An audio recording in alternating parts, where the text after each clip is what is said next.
Welcome back to Jersey Matters. I'm Larry Menti. The Oyster Creek nuclear power plant is closed. It's now being decommissioned. And during that process, there are a lot of concerns, environmental concerns, public safety concerns, and economic concerns. But there are no answers, or very few answers.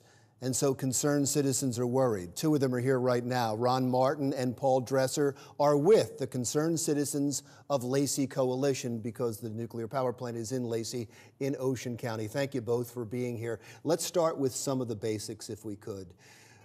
This was owned by Exelon. They're out of it now. Correct. They sold it to another company for the decommissioning. Tell me who that company is, and then what the decommissioning process is. Okay, the company that acquired the license is Holtec. Holtec is based out of Camden. They formed an LLC, and they partnered with a Canadian firm. Decommissioning is a fancy word for demolition. The plant is no longer in operation. There are spent nuclear rods on site in casks, and there are other rods in a cooling pond. The one thing that makes this really unique is that most decommissionings take place over a 60-year span.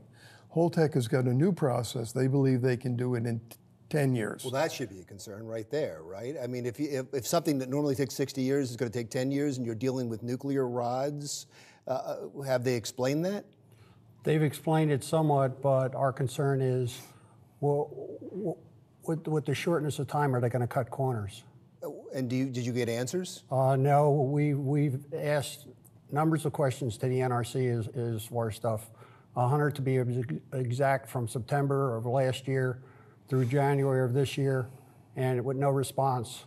We've actually got to say kudos to Senator Connors and Congressman Kim for getting involved to try to get those answers. And Senator Connors, that's a small group. Senator Connors and yes, it is. And Congressman Kim. I would thought you'd say the governor. I thought you'd say the senators, Menendez, Senator Booker. I would thought you'd have a whole congregation of congressmen. We thought so too.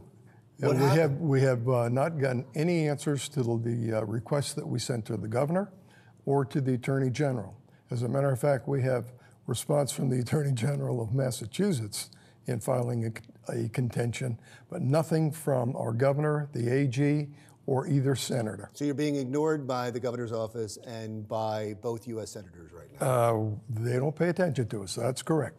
You would think this would be, you have a nuclear power plant that nobody knows what's going to happen to the nuclear rods at this point. And correct me if I'm overstating this, but nobody really knows what's going to happen with those nuclear rods right now, right? Right now, they're staying where they are because there's no place to put them. Yuccas is not being allowed to go, and being moved to interim site is a whole other issue as far as stuff right now. So where does it stand? You mentioned the NRC, and we should mention that's Nuclear Regulatory Commission, but I'm sure the EPA is involved in this as well? Tangentially.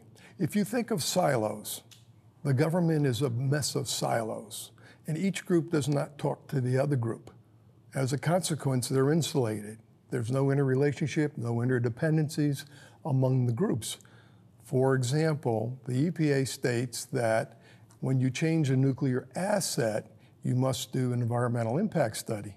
Well, the NRC said, no, that's really not necessary. That'll be done at the end of decommissioning. So there appears to be a lack of single point of contact where someone says, here's the problem. Is anybody taking readings right now to find out if there's any leakage or what's going on? To our knowledge, well, on the cask there are.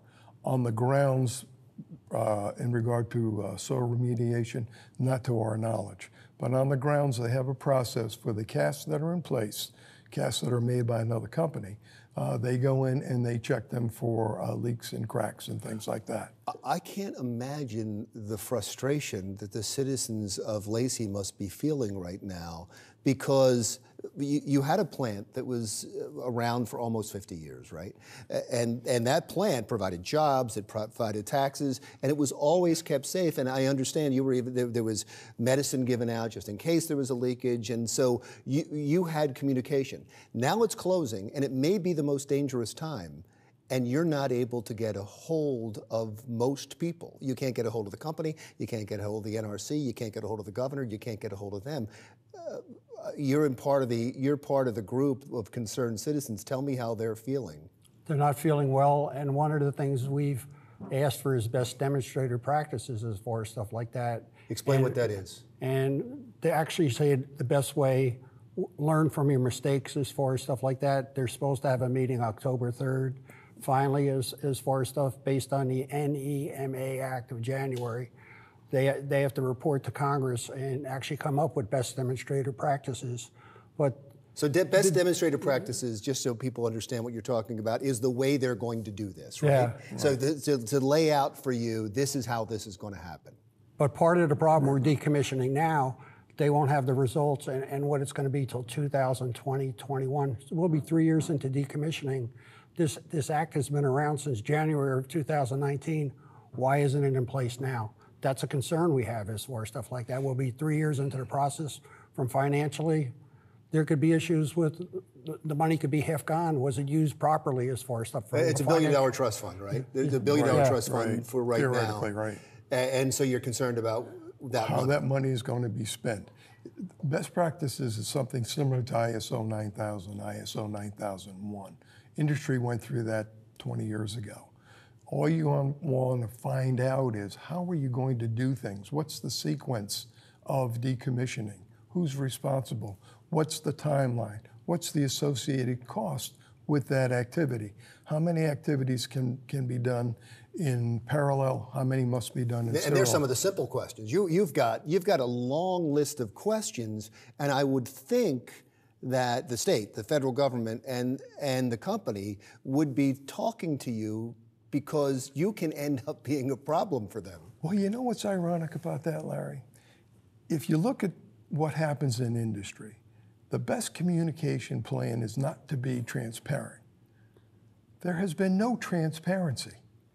Exelon has done its thing, Holtec has done its thing, haven't communicated to the community in what they're going to do, how they're going to do it, when they do it. If they had done that, right, you're not we probably protesting wouldn't. them. Yeah, you just want answers. We just want answers. And you mentioned an October 3rd hearing. Who's going to be there? That's going to be run by the NRC, where local folks will be able to go in and ask questions as far as stuff. But it's just the NRC is going to be there? Is Holtec going to be there? We don't know. They may not. Because it sounds to me as if you only have one entity, you're not going to get all the answers you need. No, you got that right. Is that the case? You're right on the head. You hit the nail on the head. Well, I hope that a lot of people watch this because not only do you deserve answers, you deserve more support than you're getting right now because you're not really complaining about anything except for the fact you're not being told anything. And any community would be upset by that. So after the October 3rd hearing, we're going to try to cover it as well, but please come back. Okay. So we can talk to you again. I really appreciate it. Thanks for your time. You, Paul. Sure, no problem. Thank you. I appreciate it. Thank you. Ron Martyn and Paul Dressler with the Concerned Citizens of Lacey Coalition. Jersey Matters continues right after this. Still to come on Jersey Matters, the continuing fight to save historical landmarks in New Jersey. We'll give you the latest when Jersey Matters comes right back.